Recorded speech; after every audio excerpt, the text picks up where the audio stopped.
Hey everybody, welcome back to Bibles on a Budget. I'm CJ, and today we are taking a look at the CSB Grace Bible from the folks at Holman.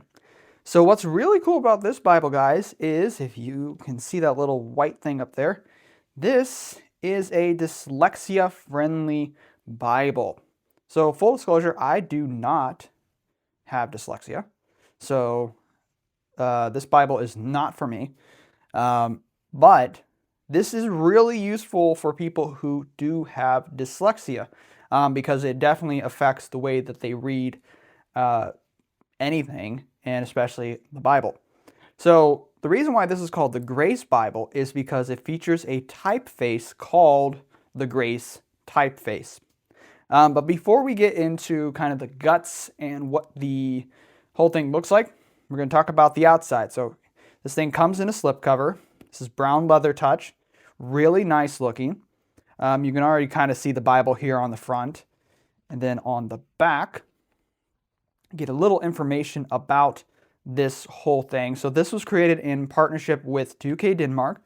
They're well known for their typefaces, especially with Bibles. And it also was helped by Cambridge University. So that's really cool. So the point of this Bible is to enhance the readability, as it says here, for those with all kinds of levels and variations of dyslexia and reading challenges. So this helps people who may have, as it says, levels and varieties of dyslexia and also other reading challenges to actually be able to read the Bible. So this is really cool, and I'll show you actually how it does that in a second. But they have these design principles, which is laid out here. Principles include distinct letter forms and added spaces between the lines, words, or letters, words, lines, and paragraphs. In addition, special colored page overlays, which we'll also take a look at in a second, created by Cambridge University's research department, are included to further enhance visual processing. Because some people who have dyslexia, they sometimes have trouble reading or focusing with just the straight white page black font, right? So they included these color overlays so that if they have an easier time reading certain colors in certain ways, there you go. You're able to read it a little better if that works for you. So again, the features are the Grace typeface, the layout and design, enhanced readability, unique color page overlays. This is a complete CSB. I believe this is the 2020 text. This has a large 11-point typeface, which is super awesome. I love large prints, and I think a lot of people who also have dyslexia really appreciate a nice big font. And then Smyth's Own, black letter text, so no red letters. It's got a ribbon marker, presentation page, and it is a 6x9. The block itself is 6x9. So without further ado, let's take a look at the Bible itself. Sometimes with these slipcases, it can be a little hard to get them off. I don't know why, but sometimes the more open ones are easier. So here is the Bible itself, and as you can see, this is really, really nice. So it's got the classic Holy Bible on the front. Some people like plain, just straightforward, nothing on there. This is a nice touch. I do really like the classic Holy Bible on there. That's really cool. It's got perimeter stitching, nice brown leather touch. Here's the spine. So CSB, Holy Bible, Christian Standard Bible, Holman, and then nothing on the back. So before we actually pop into the Bible real quick, I want to show you those color overlays. So I'm going to put the Bible over here for a second. So if you get this, you'll notice that the back, like towards the back side of it, is actually a lot thicker. That's where the color overlays are. So this is a little envelope in here. And I haven't taken these out because I don't need them personally. So I haven't taken them out yet. But you got a bunch of different colors. And now for this review, I will take them out so you guys can see that. So it comes in this little plastic pouch here. And I'm guessing that if you prefer one, you can keep it along in the Bible, or if you prefer, you can also put it back into the enveloped area. So I'm going to put that off to the side. So here they are. They are transparent color overlays. I don't know why I say cover. So this one's kind of a lavender color. This one is also kind of lavendery. I think this is maybe indigo. Not sure. They kind of blend together when you put them on top of each other. This one is a more blue one. Then here's a bluish green. And they actually tell you what the names of these colors are in the Bible. So I'll show you that in a second too. Here's a more obvious green, kind of a brownish beige kind of color, pinkish red, and then just kind of a gray there. That's pretty cool. So I'm going to get, some of these are kind of gross. There we go. So let me get these back together like that. There we go. So there's that. So people with dyslexia can use these on the page to help with their reading and their focus. So that's pretty cool. Okay, put those off to the side. Let's take a look at the Bible itself here. So like I said, very beautiful outside. It is gilded, as you can see. It's got brown head and tail bands and one kind of shiny brown ribbon marker. Okay, so then let's go ahead and go into the Bible. Paper paste down liner. I think it is reinforced. I think that's reinforcement tape. So that's pretty cool. It is Smythe Stone, so it is pretty sturdy. Here's the presentation page. And then right away you actually get an introduction. You can see it here. This is what the Grace typeface looks like. Let's get it again here. And so a lot of what happens inside the Bible has the Grace typeface. So, what is the whole Grace typeface about? Well, some of the letters actually have, and let's see if I can try to get this so if you can actually see it. Some of these letters have weightier bottoms. You also notice here's the H. You'll see there's a little line there and a little line under the R as well.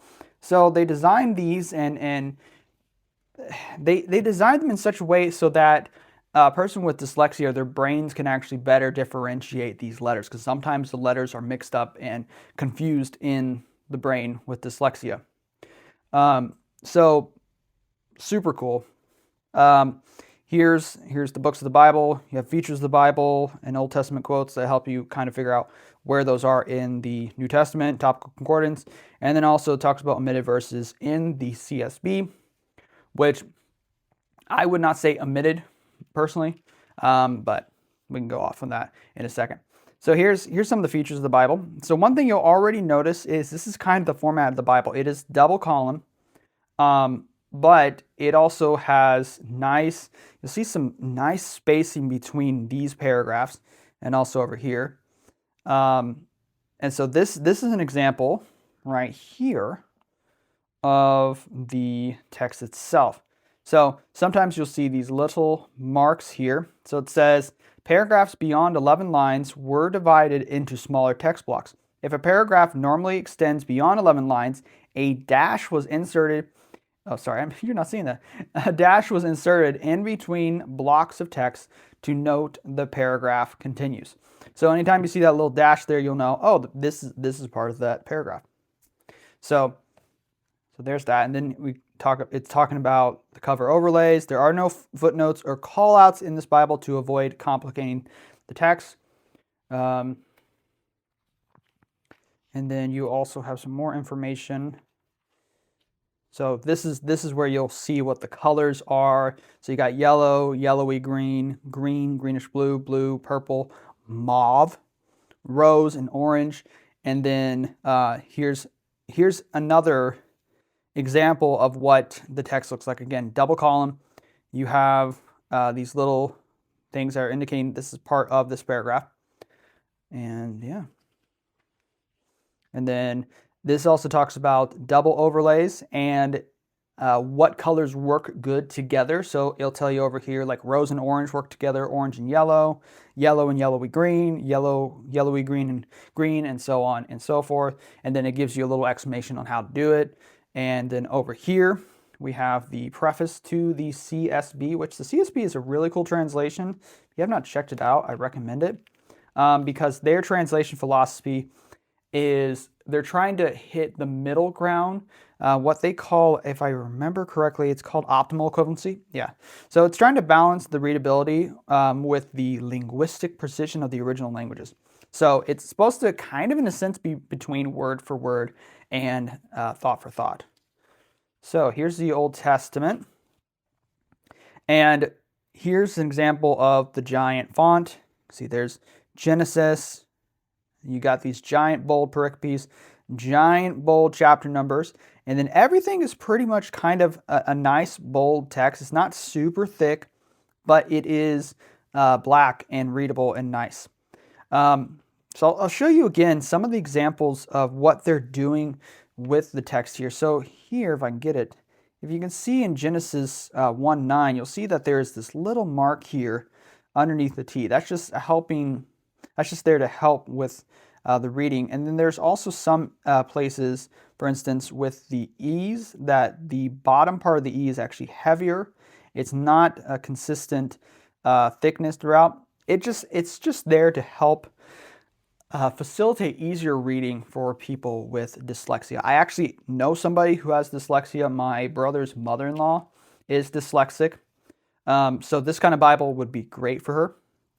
She's not really a CSB person, though. She's more of a New King James. So hopefully for you New King James people out there, Thomas Nelson will also take up this as well. But here we go. You just get another example, double column, examples of the line breaks. Again, 11 lines per paragraph, but if the paragraph extends beyond 11 lines, it is split by that little dash. And the other thing you can notice is that there is a lot of space, right? Like the words extend pretty much to the top of the page, and there's just a lot of space. There's space. They spaced out the paragraphs. So it's not like other Bibles where you have these giant walls of text. And from my looking at this, they don't say it, but me looking at this does look line matched as well. So it does reduce the ghosting a little bit.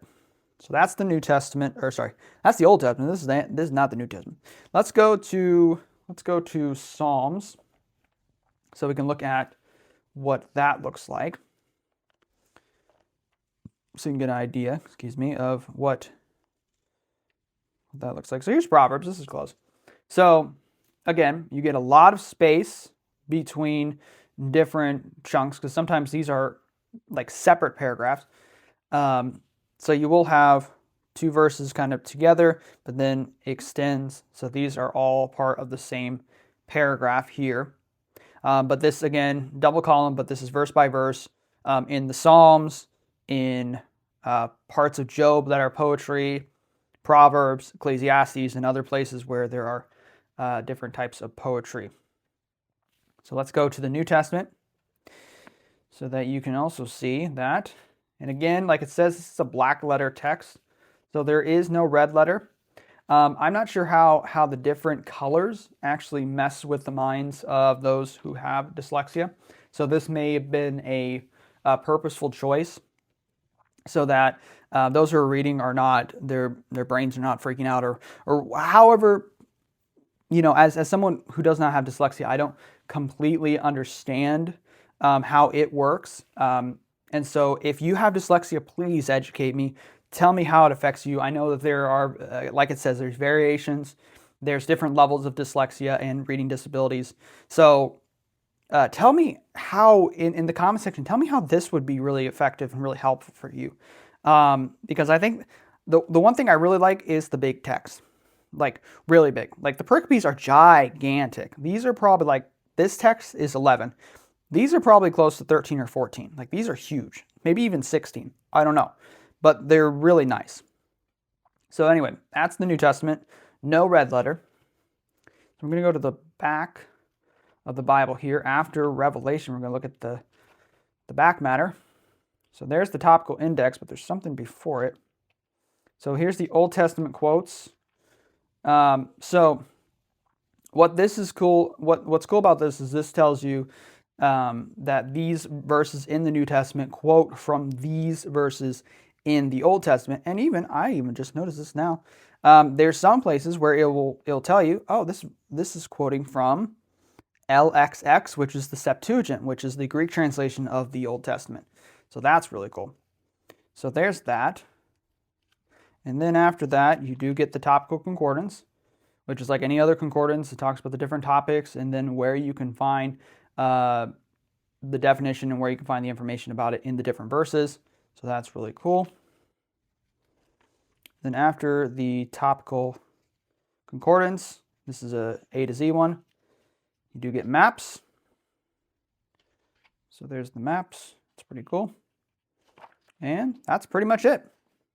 That's pretty much it for the Grace Bible. So my final thoughts on this Bible are beautiful. Love the outside, really great. I'm not completely sure how I feel about the Grace font for me. Again, I said this in one of my previous reviews about the indigenous translation known as the First Nations version. That's not for me as a non-indigenous person, a non-native. So this dyslexia friendly Bible, reading disability friendly Bible, this is not for me. I prefer large print, but the font is really cool, but it does not help me. It's more useful for somebody who deals with dyslexia or has maybe a different kind of disability in reading. So if that's you, check this out. If you are a fan, though, if I remember correctly, Crossway also has their own CSB Grace Bible. So they have the ESV in the Grace font as well. So if you're more of an ESV kind of person, check out the Crossway offerings. But if you like CSB or you're just looking for a really good Bible that you can read, that you can also understand, that is accurate and faithful to the Bible, check this out. I also forgot, I just remembered this, just so that you know about this, because this is in there too. There is a section, and I skipped over it accidentally, because sometimes this paper gets stuck together, so it's easy. But there is a section that talks about omitted verses in this Bible, because this Bible is translated from what is called the critical text. So some of the verses that you may be used to in like a King James or New King James are not going to be found in here, because they were not in those manuscripts. So it does give you a little explanation about that, and then it will show you these verses here. But it has the verses, it does have the verses back here. They're just not in the main body of the text.